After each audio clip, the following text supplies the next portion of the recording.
Okay, for this video, we're going to talk about how to actually share a presentation during a video meeting, but also use the audience tools that you have within Google Slides. So I'm going to go ahead and open up a new tab and start a Google Meet meeting.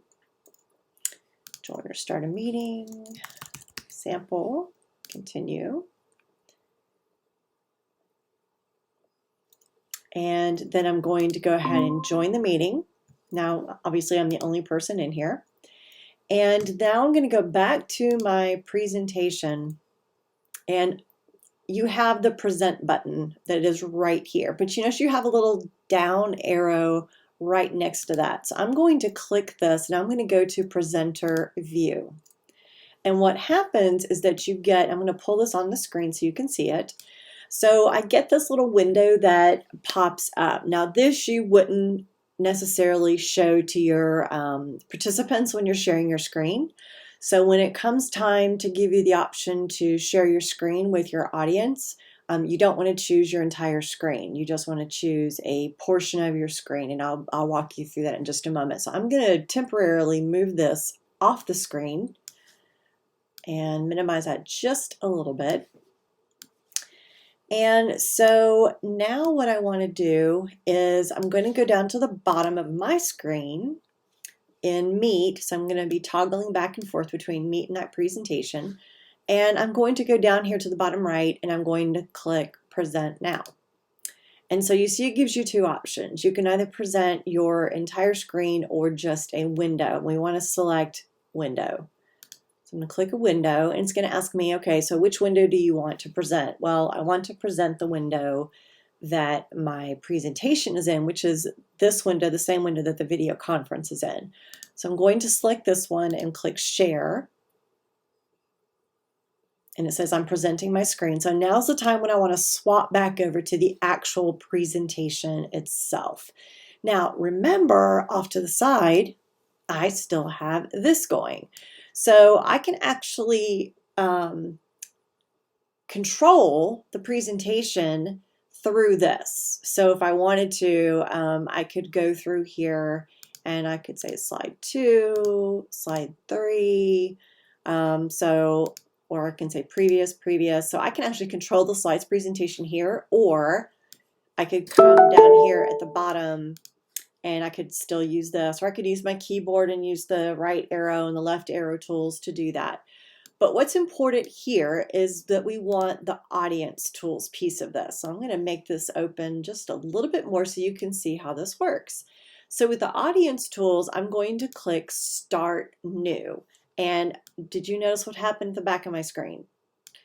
So what happens at the back of the screen is that you get this kind of overlay at the top where it gives your attendees a website that they can go to, and they can do that from their phone. They can open up another tab.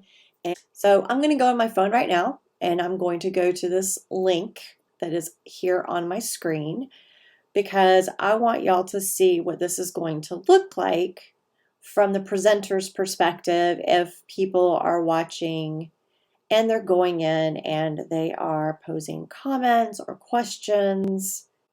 Okay, so this is what it looks like on my screen right now. So I'm going to go ahead and type in a question. And if they're not signed into their .org account, then when the question comes in, you're not going to see who the question is attributed to. But if they are signed in, then you'll know who asked the question. And I'm just going to type something in real quick and click Done. I also have the ability to, at the bottom, if I don't want people to know who asked the question, on my screen it says Ask Anonymously. So there's a little checkbox. I'm going to put my screen up here to the phone and hope this comes through on the video. So at the bottom, I can actually select to ask it anonymously, but I'm going to go ahead and leave my name on there for right now. You can put in up to 300 characters as part of your question, and then I'm going to click Submit, and you see automatically my question is submitted. Now, all attendees can see this question. So if I am in my house and I see this question pop up, I'm like, oh my gosh, I have the exact same question, but I was too scared to ask that. Then all I have to do is upvote it. So you notice you have the thumbs up and thumbs down. So I can upvote it, and you notice it now says 1. So yes, you can upvote your own question.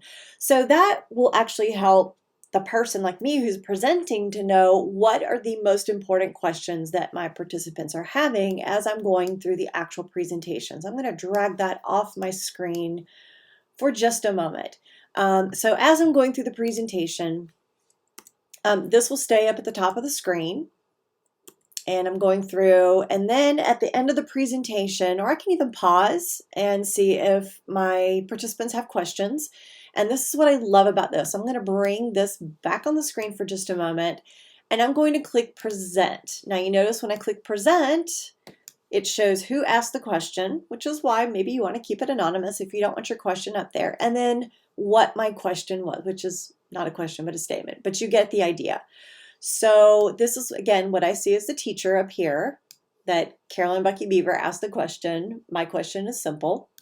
And this is what all the participants can see. So that way I can post the question to the entire class.